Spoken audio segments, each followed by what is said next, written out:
That's balancing. Now, a very important point in this point of masculine and feminine energies and how to exercise your power in a healthy way is emotional intelligence.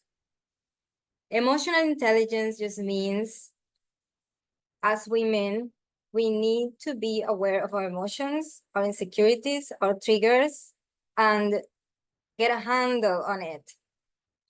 All that comes from the hurt and the wounding.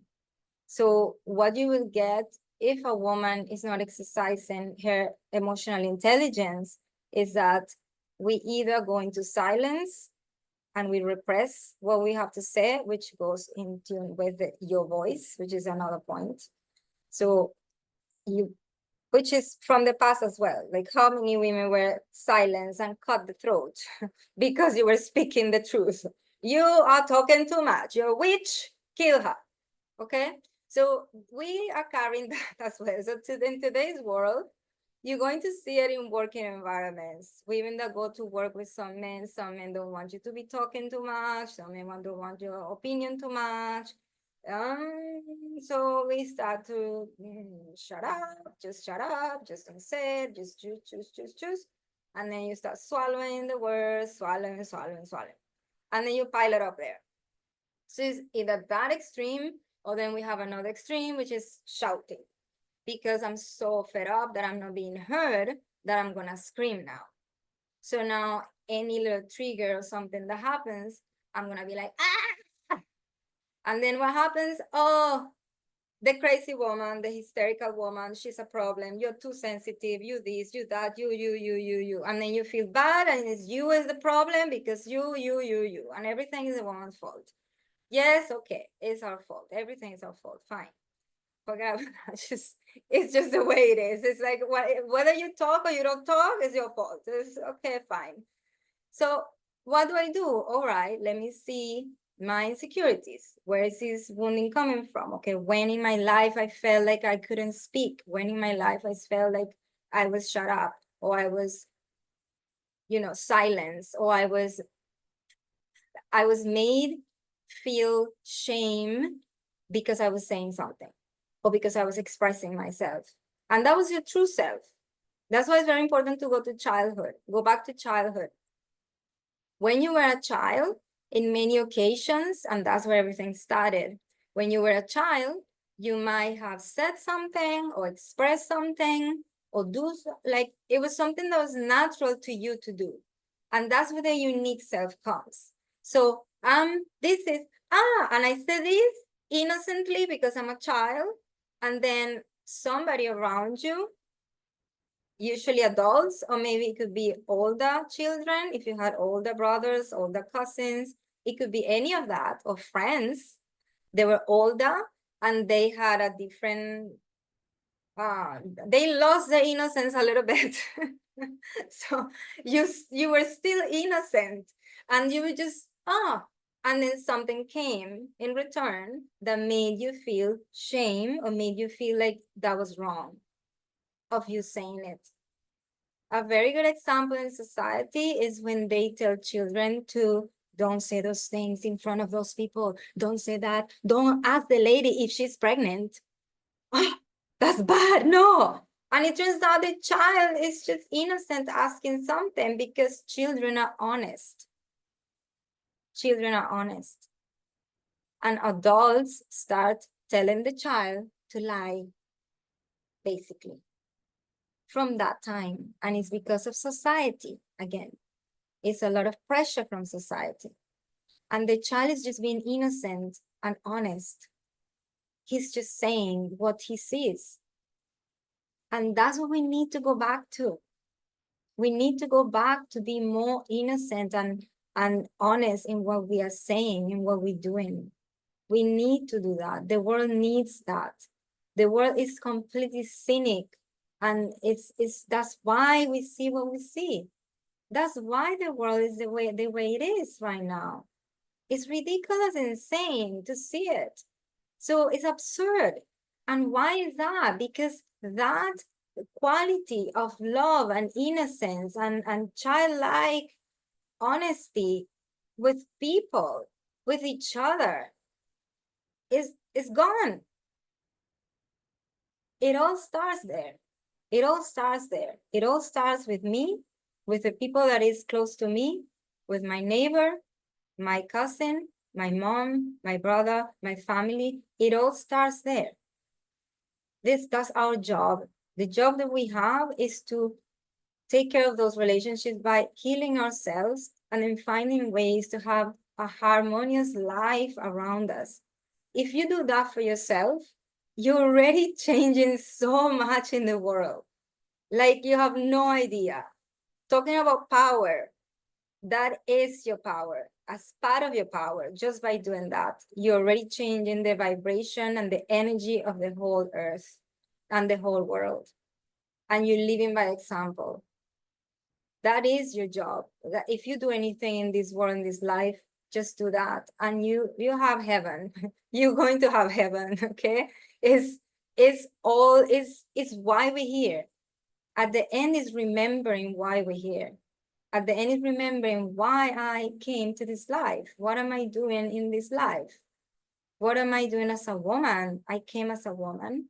I've been asking myself that my whole life, especially why as a woman, because I didn't want to be a woman. I didn't. And this is part of why I'm doing this now, because I did not want to be a woman. I rejected being a woman for so long. It was so unfair to be a woman in this world, you know? So, until you understand better and you heal enough to, okay, I accept it, I embrace it, and now I'm going to use it and embrace it and use it for good. Because being a woman is a beautiful thing and it's a powerful thing, and we have so much power in us, in our hearts, in our compassion, in our kindness. You only see that in women. Some you will see it only in women, that connectedness, and we also lost it. We also lost it. It's sad that we also lost it. That we used to do as women before, in modern times, it is lost as well because of movies and TV shows and all these things that we have been taught. And what women do, they talk about each other in the back, they bad talk each other, they do this, they do that, and they're not supporting each other. And we forgot that. So we just forgot it. Now, as awakening women or conscious women, we want to remember that and be more kind with ourselves and with other women as well. And in that, starting from there, then you will inevitably extend that to everyone else. You inevitably extend that to animals, to children, to men, to everyone. But you need to start with you. You need to start feeling that with you and reconnecting with your heart. Now, reconnecting with your heart is also done through your body. We cannot reconnect with our hearts if we are in our heads. So we have to come down from our heads to our body, and then through our body, then we can reconnect with that heart feeling, that heart center. Okay.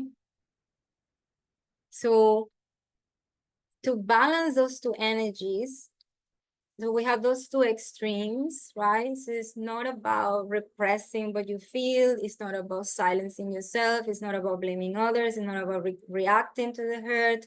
It's not about aggression. It's not about retrieving yourself and don't saying anything. That's not healthy emotional intelligence. That's not healthy masculine, feminine energy.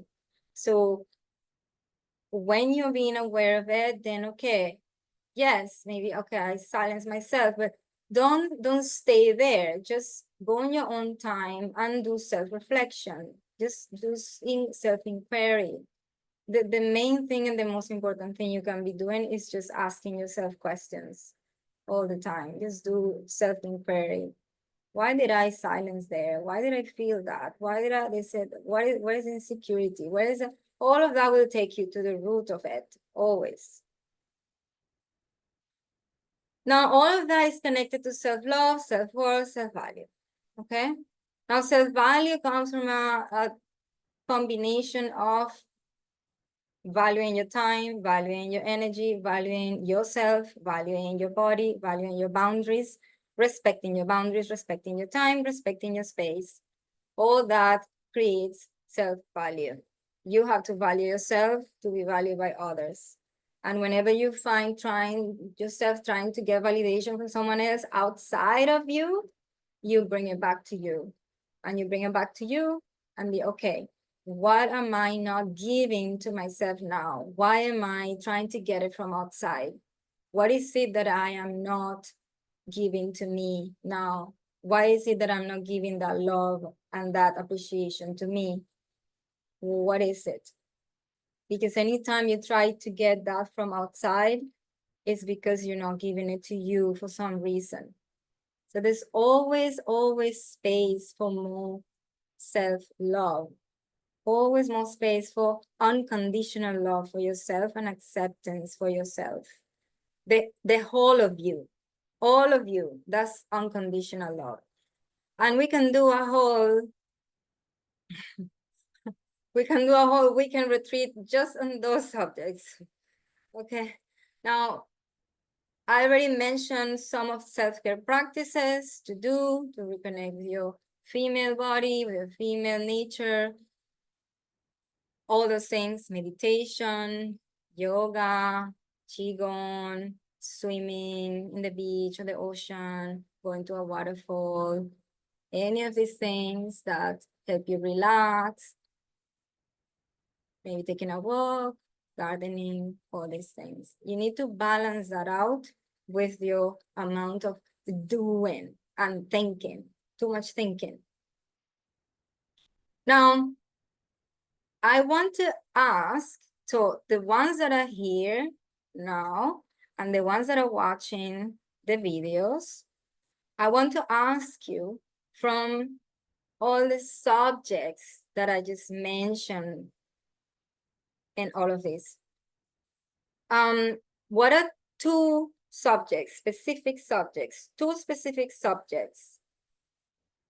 that you will like to go deeper into?